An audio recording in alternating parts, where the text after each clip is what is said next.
the storm, riders on the storm. Into this house we're born. Hey guys, if you saw my last episode, you know that we went through number 1 through 10 of the Overstreet comic book price guide. We started looking at action comics and adventure comics every year to see the progression, because what do we want to do? We want to see if there's actually a trend that we can spot and how we can use this trend, even if it doesn't reflect the actual prices that were in the market. The percentages of upswings or the tranches that it hits as it moves forward may be an indicator of where we're going. And again, watch my last episode. I can tell you some reasons why I think this is a healthy market and why it'll continue to be a healthy market. But in the meantime, let's start with the price guides. Okay guys, welcome again. ComicTalk here, Alex out of Miami, welcoming you to another episode that I'm going to be covering price guides and markets. So on the market side, we've talked a little bit about that. I want to get right into the price guides as I mentioned earlier. And here we go. Number 12. Interesting story about this one. This is Mad Magazine. If you guys don't know the history behind Mad Magazine, let me give you a little bit of information on what Mad Magazine was all about. Again, as I mentioned earlier, here are all the comic books pictures that you get inside the price guide. This one right here, that's the one I used to own. Had a 7.0 CGC of that beauty, and ended up selling it for quite a bit of cash. Here's some more. So like the price guides had these beautiful pictures, and you've got to remember, back at the time that we had the availability to buy these price guides, this was it. We had no other source. There was no internet. I may have mentioned Daredevil before. This is it right here. This guy, that's the Daredevil that came out of a series of comics called Gleason, and he was actually like an acrobat. So I think in some ways Stan Lee may have been inspired by that Daredevil, because he was around for a very long time. Started in the 1941. Well, this one that I'm looking at is issue number 2 from 1941. So that tells you right there. This has been this character has been around for quite some time and is pretty much dormant now. Nobody uses him. I've never heard of anybody trying to revive him. I think at one point there was a push in trying to revive the character of Daredevil from the Gleason series, but I don't know why it never really took off. Anyway, let's get into the market report.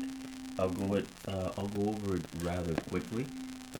So in this market report, again, and you'll see this come up pretty often, the economy continued to slow during the year. This is pretty much a lot of times what you find in these reports. The economy may be slowing or speeding up. When it speeds up, comic books do well. When it slows down, comic books maintain. They may not go up 50, 40, 30%. They go up 10%.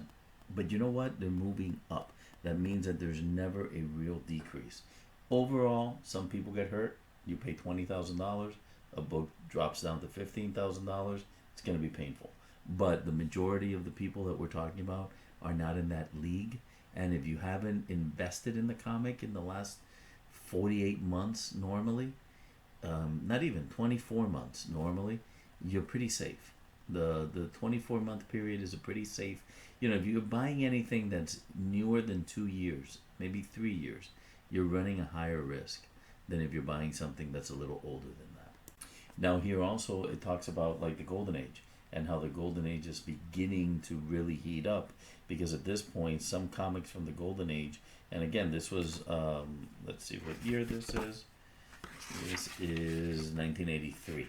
So at this point it says that some Golden Age comics were selling for $80,000. So at that point, $80,000 was an enormous amount of money. Here are some of the numbers. For example, More Fun number 52 and 53 sold together for $6,000. Wiz number 1 sold for $8,000. Wiz number 1, that thing is out of control right now. and has been for quite some time. Human Torch #1, $2,000. Let's see here. Detectives number 33, 2,100. Batman #5, 400. Police #1, that's the first plastic man. That's $1,000. Let's see. Miss Fury #1, $600. Fantastic Four #1 in mint, $310. Wow, that one's shocking. All Star #57, 180. So those are some of the numbers. Some of the numbers that you can find when you go through this price guide. And what happens is that you can actually start trending, like we're kind of doing with Action Comics and Avengers. So let's take a quick look at Action and see what it's going for at this point. Action Comics selling for $2,300 in good, $6,500 in fine, and $13,500 in mint. At this point, there were only 3 grades being issued. Soon enough, that changes and it becomes 4 grades, but it's limited to certain comics. Now, going to Avengers. As I told you, Avengers was basically a bottom feeder of Silver Age comics for a very long time. #1, $55, 160, and 340. Now get this, #4, first appearance of Captain America in the Silver Age, $20 good, 65 or yeah fine, and 120 in mint. Chew on that for a little bit. Okay, so let's go to the next one. The covers, and I may have mentioned this, I'm not sure, but the covers were usually themed. There was usually either a Marvel and then a DC every year, so that you could choose the one you liked. Several times during the the run of the price guide, they did create characters, and let me see if I have one. Oh, we'll get to them. But they did create some that were just based on themes, like good girl art. Other times it could have been like Disney. So it doesn't always have to be Marvel and DC, but for the most part, Marvel and DC predominated what was on the covers. Depending, you'll see some from EC. I think you saw the EC one earlier. So anyway, 1981, the economy continued to spiral down through 82. So this is 1984, 83, 84. In the past, comic books always enjoyed near immunity to economic upward and downward trends. If bad economic times were to ever affect our market, 1982 would be the year for the test. Even though some localized problems occurred with a few dealers, the market overall fared very well. And that's because it was a big economic recession then. So as I said, the economy normally is a bellwether for most commodities and goods. The collectible commodities, given the fact that they are first world, normally second world item of interest, because if you go into some of the more depressed parts of the world, people are really struggling and don't have time to be focused on fantasies and things that they enjoy when they're not focusing on eating.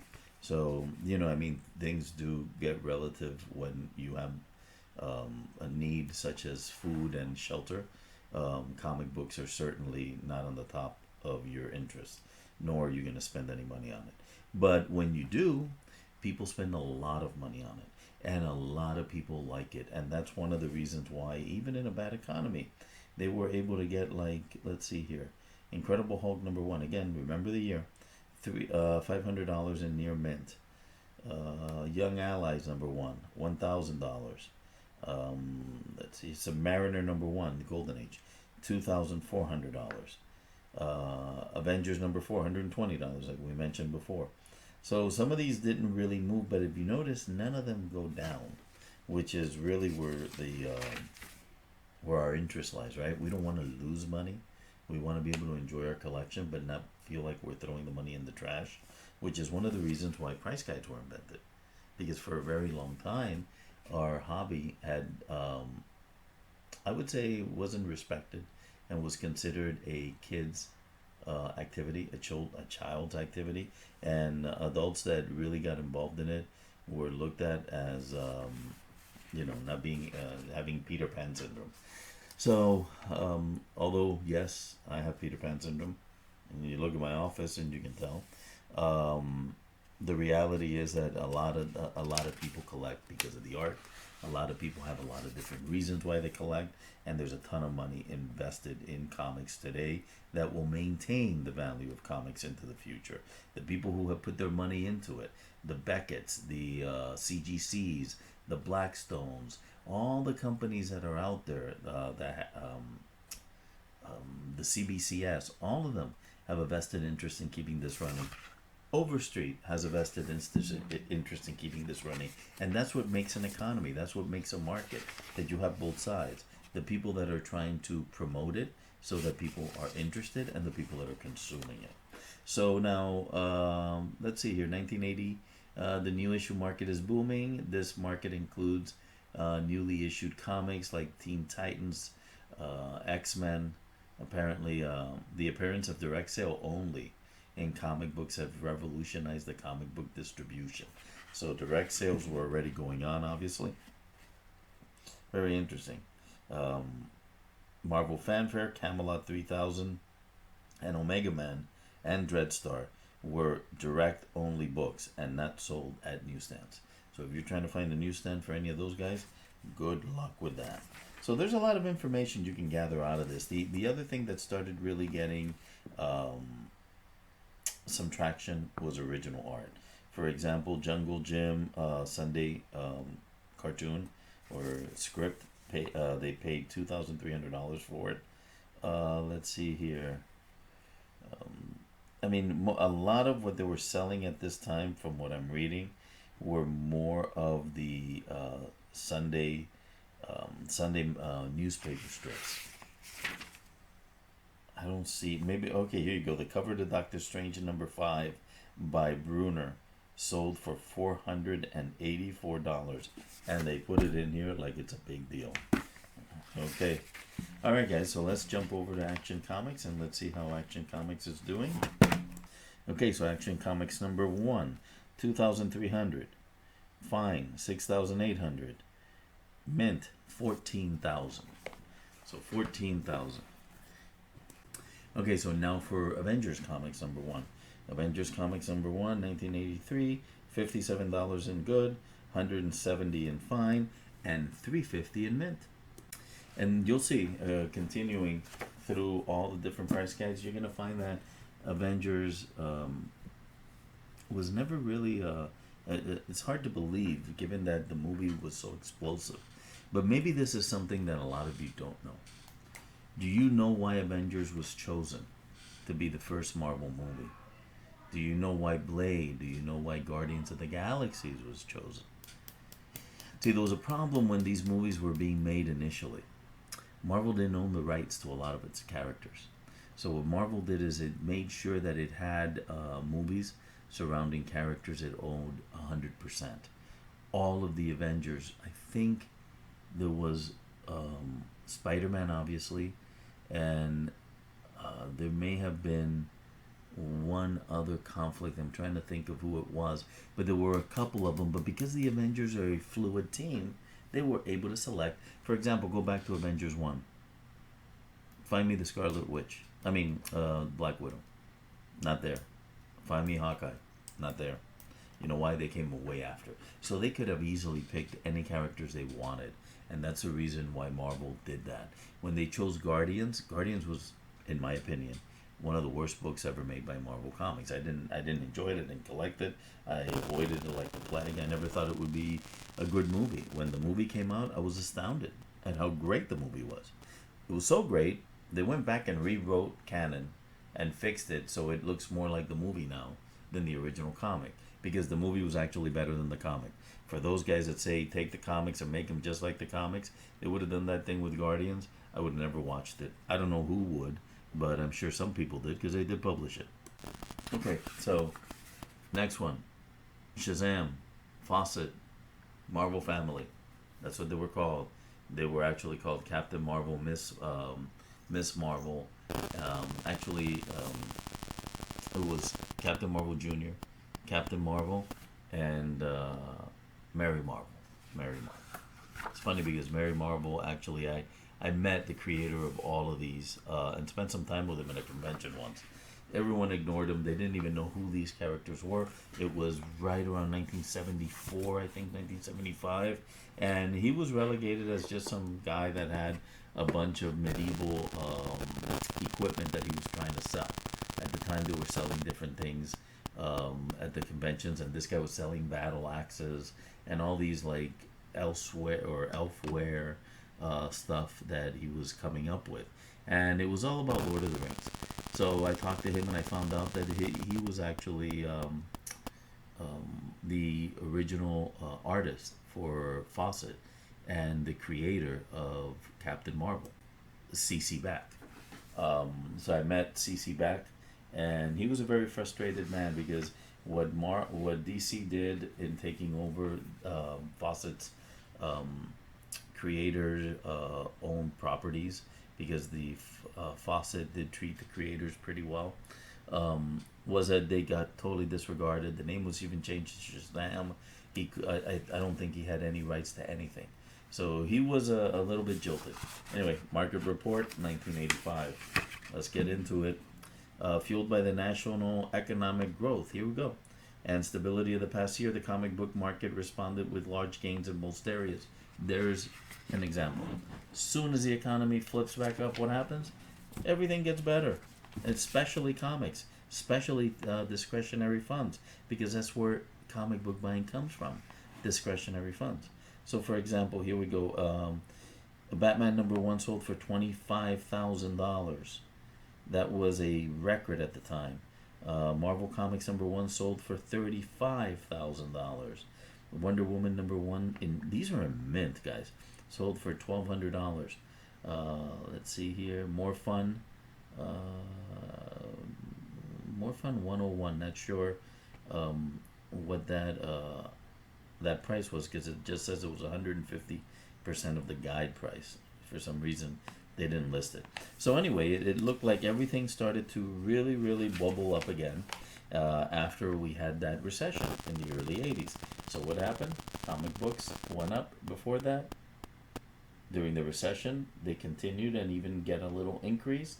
And as soon as the market and the economy stabilized, another hockey stick. So, well, guys, we just went through a hockey stick. The reasons why we went through a hockey stick, everybody has their opinions. I have my own.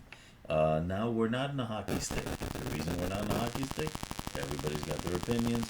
I certainly have my own. So, without getting into the politics of it, basically, right now we are in a recession.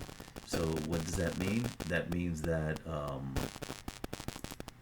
we have the ability to actually buy some incredible books at prices that will soon explode.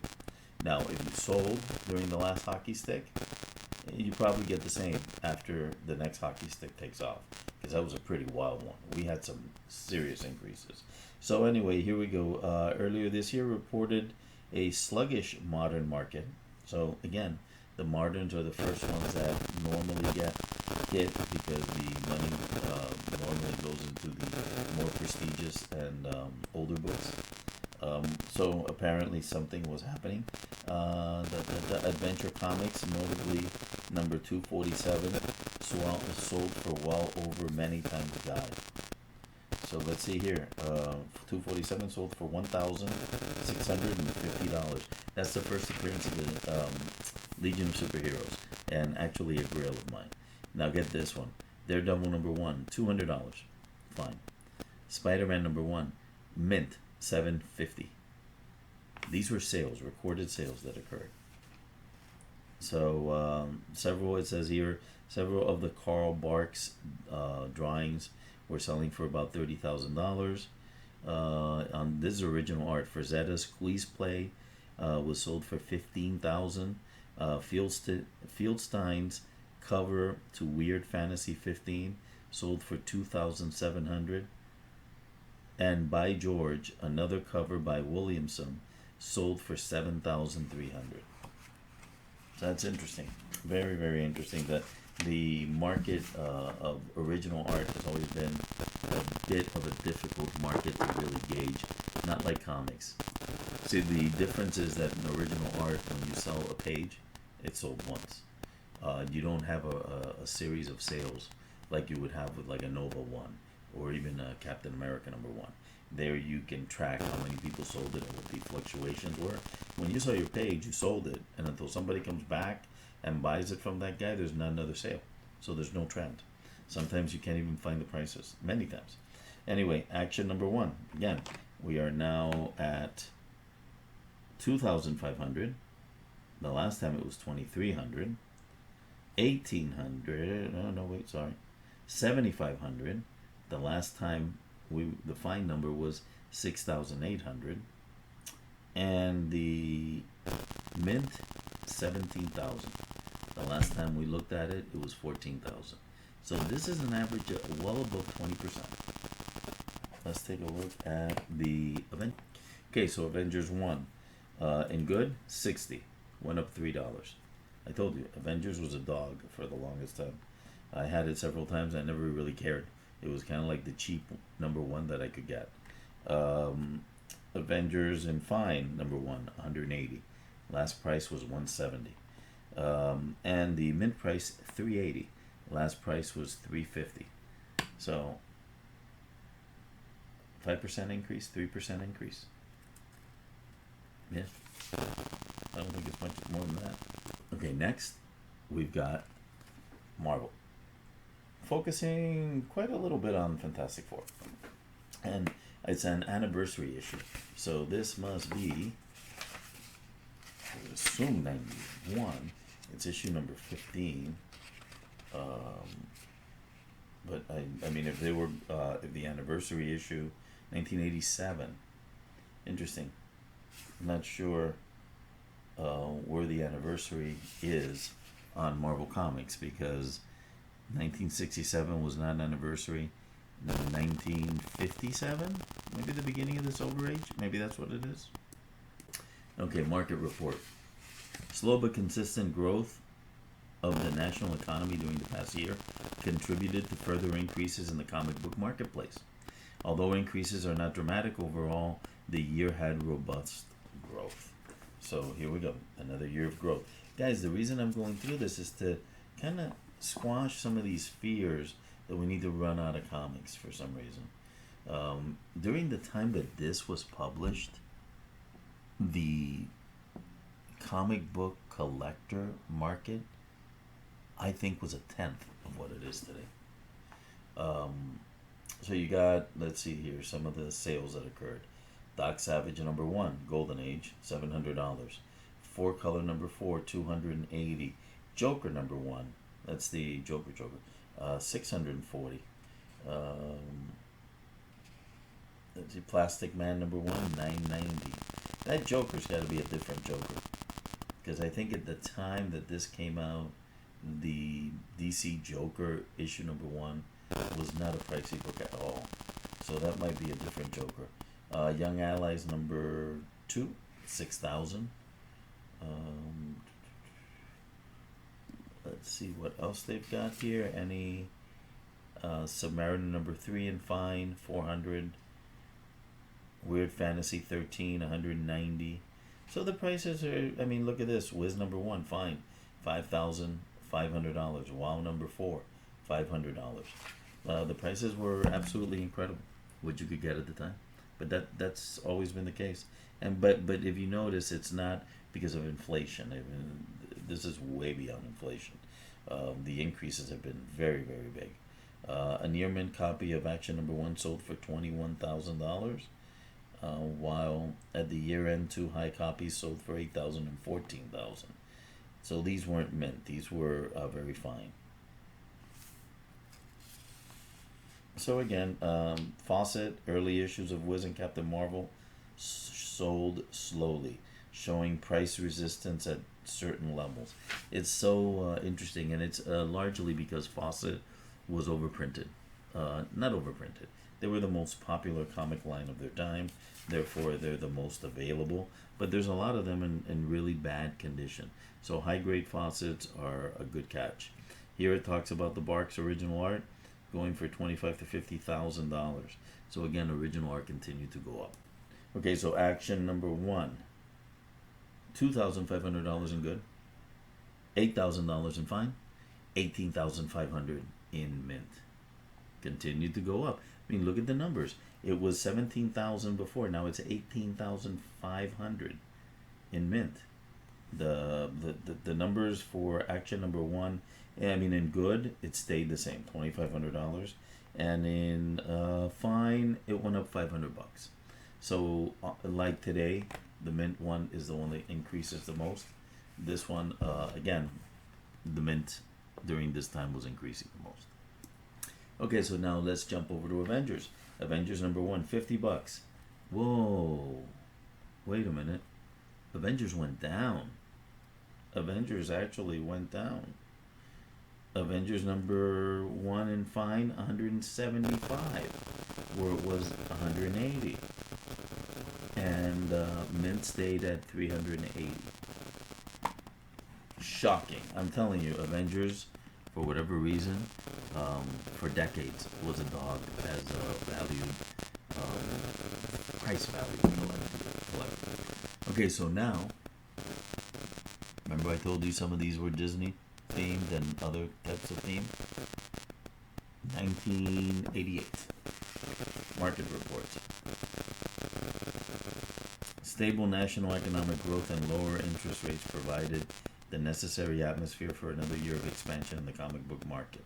Increases in this market continued while distance leading national economic indicators for the same period. Given favorable national economic outlook, one may expect the same similar type of increases in the comic marketplace over the next coming year.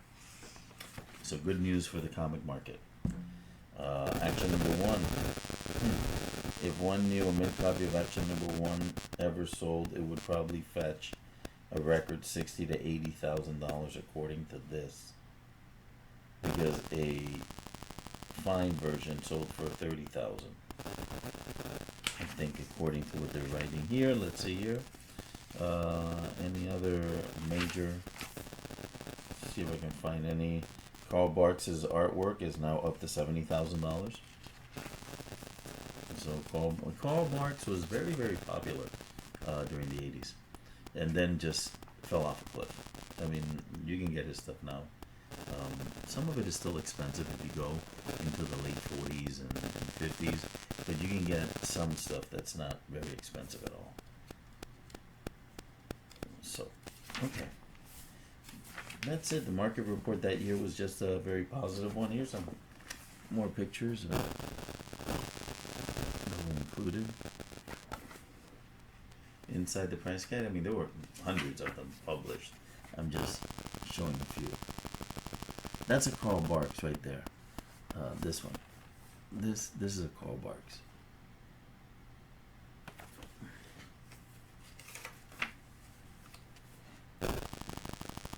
Apparently, during this period, a lot of TV shows, comic books got popular because they're showing them a lot. And then there was this, The Wedding of the Year. If you don't know the story behind this was pretty cool. Stanley arranged for Peter Parker and Mary Jane to get married in the pitcher's mound, I think, or the batter's mound, one of the two, in the middle of Shea Stadium or Yankee Stadium. Again, it was one of the two. It was one of the big I think it was Yankee Stadium actually, because it was a baseball game. So they had an actual marriage performed, and he officiated and was present during the wedding. It was all a propaganda piece. The guy that played Peter Parker showed up in a Spider-Man suit, and then there was Mary Jane, who was a model. I mean, they just had a couple of models show up and pose. It came out in the papers, but those things were big news back then for us comic book collectors, because they normally never really happened. And for the first time, we saw many adults starting to grapple with the fact that comic books were fun. And a lot of it happened because of the Christopher Reeve Superman movie and then the Tim Burton Batman movies. They really helped a lot during this period to propel the popularity into the stratosphere for comic books. So let's get into action number one. Action number one. Okay, guys, this is a tipping point. And if you've never heard of Caldwell's, I think that's his name, the author, there's a book called Tipping Point, which is awesome. This is a tipping point in comics, and I'll tell you why. The last good for action for the prior year sold for $2,500. This one, this year, that 1988, 4,000. It almost doubled in price. The 1987 price for fine, 8,000. 88, 12,000. Mint, I've got to, you know what, I have to check this again, because now that I look at that price, it boggles the imagination. Okay, yeah, still, it's amazing. Okay, so the mint price was $18,500, $25,000. Those were incredible prices for the time. Now check what happens to Avengers. This is really interesting. Avengers goes up, but barely in good. Goes from 50 to 55. Still under the 1985 price. In 1988, the fine goes to 140. It was at 175. It dropped. It started off in 1983 when we started this video on $170, 180, 175, and now it's 140.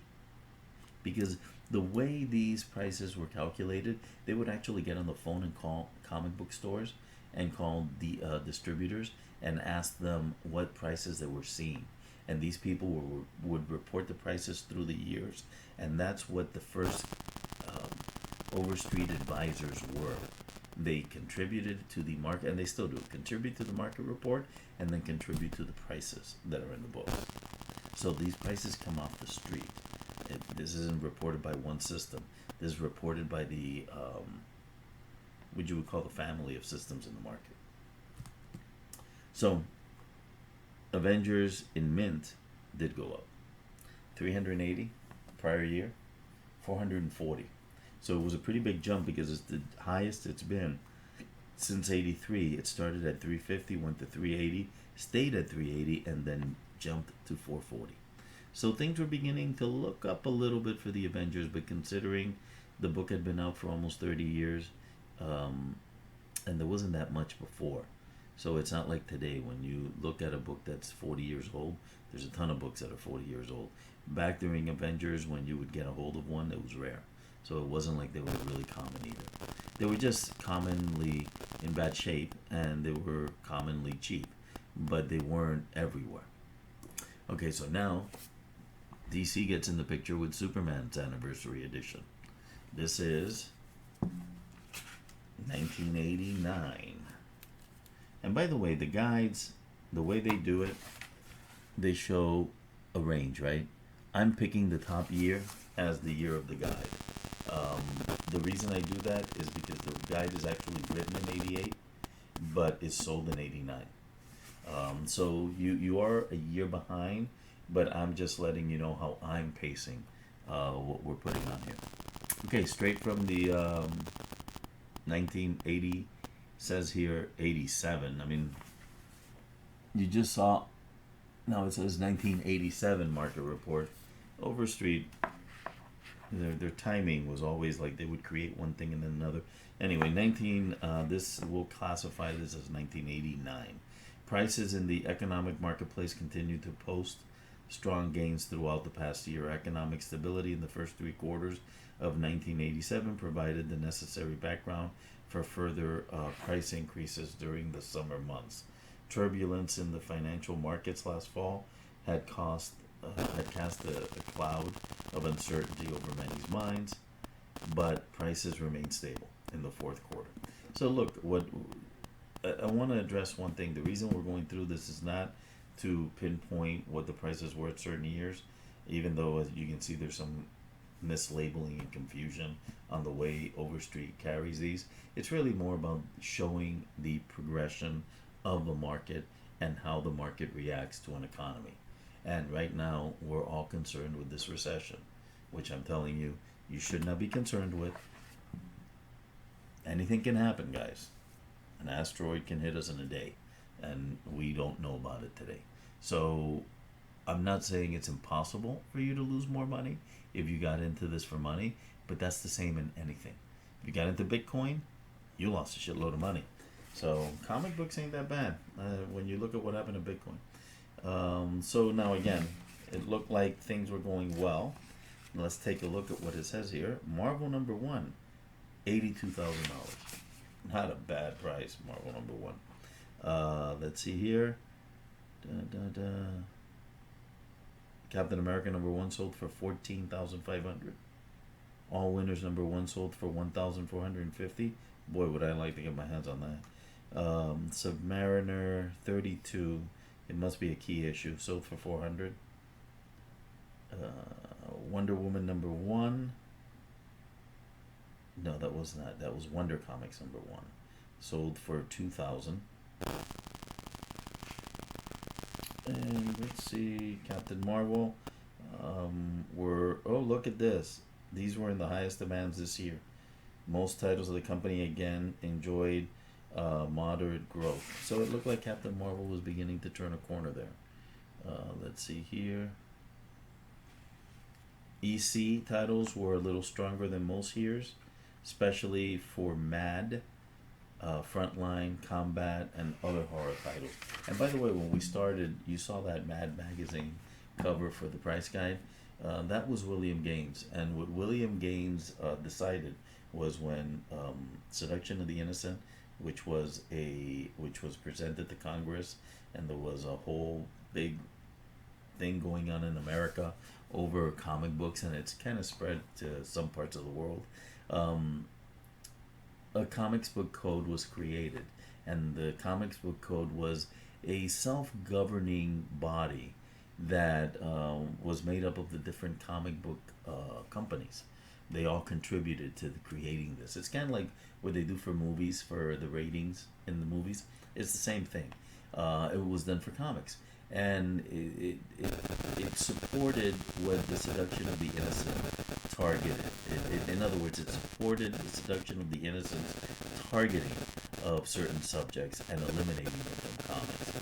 The main target for them as a company was EC Comics. So EC Comics first struggled to go in what was called the new direction that could get the comics code, and the books did not sell well because the stories were historical, or there were some great ones. If you've never read Impact number one, the first story in there is incredible, and it is not a horror story, but it has its own elements of horror, and the artwork is beautiful. So anyway, they tried those, they didn't sell well, and then William Gaines, the owner of EC, got a brilliant idea.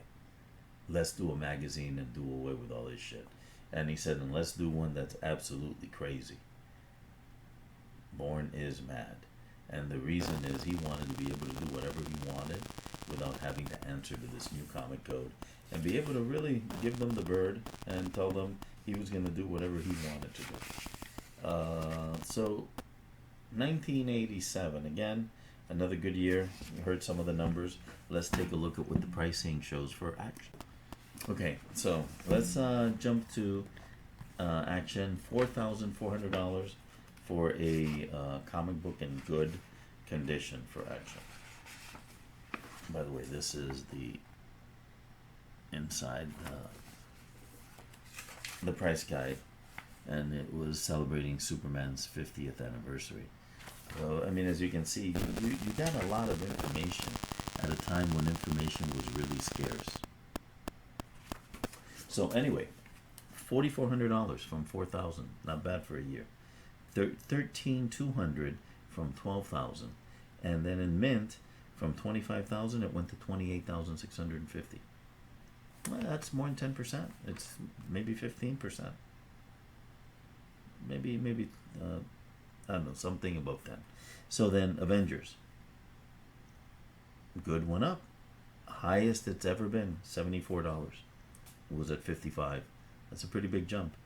The fine went up significantly, $185 from 140, and the mint went up somewhat significant, from 440 to 520. So we've seen the highest numbers we ever saw at any time for Avengers for the first time, happening in 1989. Sticking with the DC theme, we go to Batman. This is number 19. The last one was number 18. So this is 1990, right? We would assume. Yep.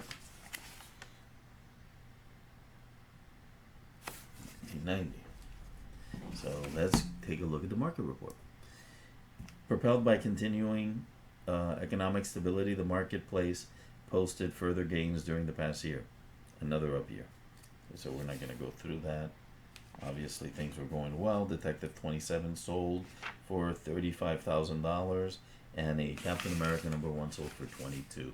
I think the highest price we had heard for a Captain America was $14,000. Captain America #2 at Mint sold for $3,500. All Winners #2 in Mint sold for $1,100. All Select #4 in Mint sold for $500. Where can I buy a sack? Marvel Mystery #1, very fine, sold for $20,000. Fantastic Four #1 sold for $1,150 in very fine. That's a great price. Somebody got a deal. And man, are they making like a mint now. So, okay, let's see the following up with Karl Barks. The hype of Karl Barks is beginning to dwindle. I don't see any mention of him normally by now. What we do see is Jim Shooter. Several innovation projects came out of Marvel as they adjusted to the loss of their longtime editor-in-chief, Jim Shooter. The Marvel Masterworks series reprinted the first of 10 issues of Avengers, Fantastic Four, Spider-Man, and X-Men. So guys, those were the first ones that ever got done, if you want to go find them. So that's it. So now let's jump to action and see where we're at. Okay, before I hit action, going through the pages, I just hit Spider-Man 300. Mint price, $3.50. Giddy up. Okay, so we saw now another increase. We went from $4,400 for action #1 to $4,600 in a good. In a fine, from $13,200 to $13,800. And in a mint, from $28,650 to $30,000 flat. And so if you notice, periodically we have a pretty big jump, but it's always been pretty stable. I'll do the numbers at the end and maybe put a graph together. I'll see, or at another time I will, because I think I'll do it at the end of all the parts. There should be 5 parts in this series, given that there's 50 years of price guides, and I'm doing 10 guides, or a decade per section. So Avengers, $82 from 74, 205 from 85. That's good. And from a last year's price of $520 in mint, went up to $575. So you notice there is an increase in Avengers, but if you take Avengers and you say to yourself, what's 10% of 520 is $52. 52 plus 520, you end up with $575. So these are around 10%. Well, if you look at the action comics, they tend to be sometimes a little lower, sometimes a little higher than the 10%. And the fluctuation is largely on the upside when it comes to the mints, and on the lower side when it comes to the low. So I don't know exactly what that tells us, except that as you're looking at the price of the comic, like let's say that you start with action #1 on a good from 1983 through the 1990 price, you saw actually a doubling. If you look at the mint, you saw a little bit more than double. It went from 14,000 to 30,000, while the other one actually went exact $2,300 to $4,600. And if you look at Avengers, you went from $57 to $82, and from $350 to $575. So we'll do some more analysis on this as I continue to add the numbers up. Until next time, guys, hit my like, hit my subscribe. Oh, you know what? Sorry, my mistake. We had one more. Big mistake there. Number 20. 1991. 1991. Let's take a look at our market report for 1991. By the way, it's the Justice League. So we had 3 consecutive DC covers. Number 18 was Superman, 19 was Batman, and 20 is Justice League. So let's go to the market report.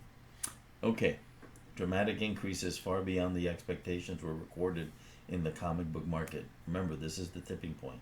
These were the years that did everything to the industry. We were just entering the Jim Shooter era of and the Image era of the 1990s. The comic book market awareness is growing for the first time outside of the regular collector and the kids and the conventions. Now it's growing in the movie theater. Now it's growing on television. It was already growing in television in the 70s, but it was still targeted for children. Now we've got the Hulk at night already playing at prime time.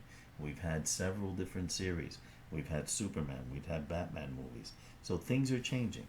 So dramatic increases far were recorded in the comic book during the past year. While the national economy continued its slow upward expansion, the comic book marketplace posted significant gains in most, if not all, pre-70 books. By the end of the year, most DC and Marvel Silver Age books were literally on fire. So, good news for the collectors. I don't know if you guys noticed, we haven't had a lot of bad news. As a matter of fact, I don't think we've had any. Trying to see if there are any highlights that we can spot here. Okay, here we go. Let's see here. All Flash at number 18, 225. I'm trying to see if there's anything that jumps out. More Fun number 1, $1,300. God, don't you wish? Don't you wish? Some of the prices are incredible though. It's just in relation to today. Like Human Torch number 5 in near mint for $1,450. That's a nice one. Submariner number 1 in fine, $1,500. Young Allies number 1 in good, $325 in mint, $1,600. Captain Marvel enjoyed solid sales last year. Marvel Family was very popular with good sales, as well as Captain Midnight, Spy Smasher, Bullet Man. These are all the Fawcett lines. So everything seems to be doing relatively well.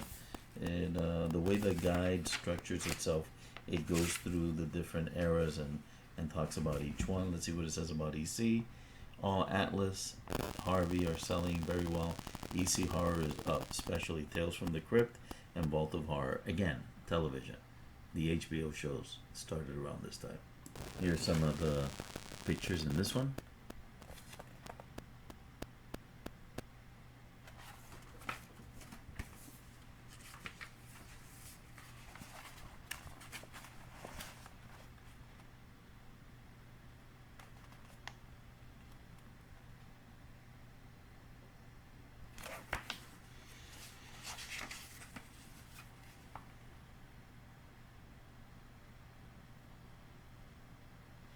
This is becoming a very hot book. This Flash, right there, that's becoming an incredibly hot book. I think that's the introduction of the first of the Golden Age Flash for the first time in the Silver Age. Okay, so now let's jump into Action. Action Comics, number one, in good condition, went from 4,600 to 6,000. Action Comics went from, in fine, number one, from 13,800 to 15,000. And in mint, from 30 to 32,500. So again, we're looking at that 10% right there. I mean, the increases in this book, if you look from 1983, we said they had doubled. They actually, to 1991, tripled, pretty much, close to triple. So on the good. So actually, that shows you that buying in the good range doesn't always necessarily mean your return in percentages is not going to be better than in mint, because in mint it went from 14,000 to 32. Now remember, we have hit a 9-8 frenzy in this market where things are going into the millions. The numbers are staggering. So everything is relative. I'm just giving you the trends as we can plot them based on price guides that took decades to collect. The Avengers from $82, the good, to 105. From 205 for a fine to 315. From 575 for a mint to 725. You notice the difference here? We just doubled from the original price in 83 in every single category, and in mint actually went up a little bit more than double. So think about investing.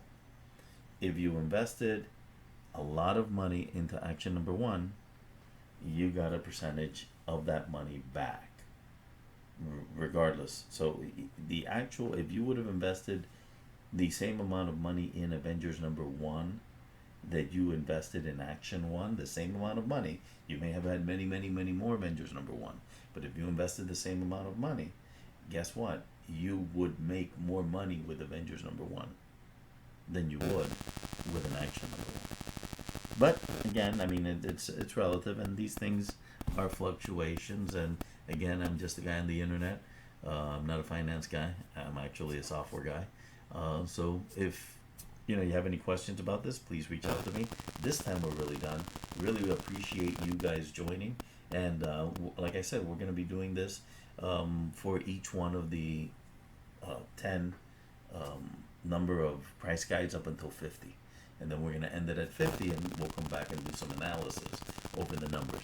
And we'll have analysis over Avengers 1 and Action 1 and those comparisons. We can then say, hey, let's forecast this into the future, and we'll do a trend analysis and see where it takes us. May not take us into the right areas, but it'll definitely give us an idea that I think I can share with you. Comic books are pretty safe investment so far. They're still a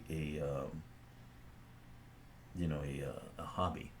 They're not a necessity, and they're not a commodity that is traded in a stable market. It's a commodity that is traded in a unstable market, a market driven by nostalgia and driven by collectability and hobby, and the want of a hobby, which means people can stop putting money into it. But we've talked about this. Thanks a lot, guys. Have a great rest of your week. Look forward to seeing you soon. Alex out. Subscribe. Hit my like button. This is the end, my only